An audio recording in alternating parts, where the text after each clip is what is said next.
আসসালামু আলাইকুম গাইস, আমার আজকের রেসিপি হলো নুডলস রান্না। তো আমি প্যানের ভিতর আগে তেল দিয়ে নিচ্ছি। তেলটা গরম হয়ে গেছে।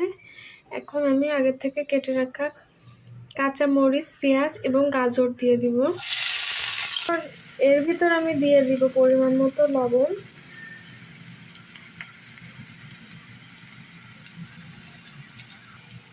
এর ভিতর আমি এখন দিয়ে দেব জিরা গুঁড়া। এটা আমি হালকাভাবে নাড়িয়ে নিব। এর ভিতরে আমি দিয়ে দিয়েছি ডিম। দেখুন বন্ধুরা, এখন আমি এই ডিমকে ভালোভাবে মশলার সাথে, সবজির সাথে মিশিয়ে নেব।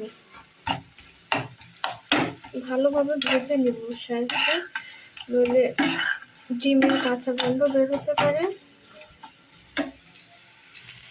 দেখুন বন্ধুরা, আমার এই সবজিটা ডিমটা ভালো করে ভেজে নেওয়া হয়ে গেছে।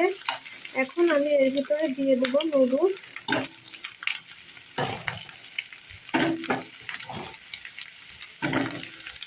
নুডলসটা আমি এই সবজির সাথে ভালোভাবে মিশিয়ে নেব।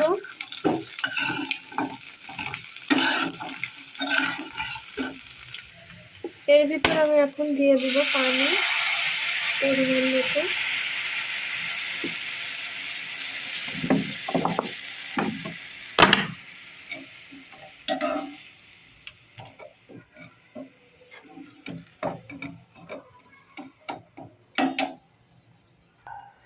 এখন এটি আমরা ঢাকনা দিয়ে ঢাকা দেব যতক্ষণ না পর্যন্ত নুডলসটি সিদ্ধ হয়ে যায়।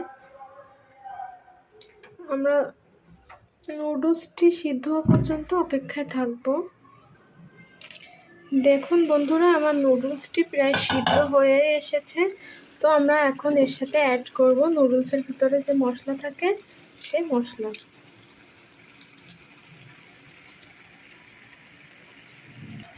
এখন এটা আমরা নাড়িয়ে নিব, নইলে তলার থেকে লেগে যাওয়ার সম্ভাবনা থাকতে পারে।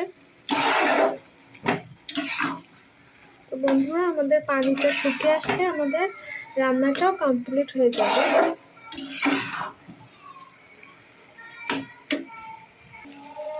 বন্ধুরা, আমার নুডলস রান্না হয়ে গেছে।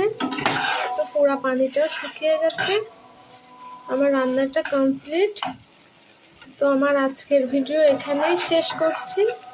সবাই ভালো থাকবেন এবং আমার ভিডিওটি ভালো লাগবে অবশ্যই লাইক এবং আমার চ্যানেলটি সাবস্ক্রাইব করে দিবেন। সবাইকে আল্লাহ হাফেজ।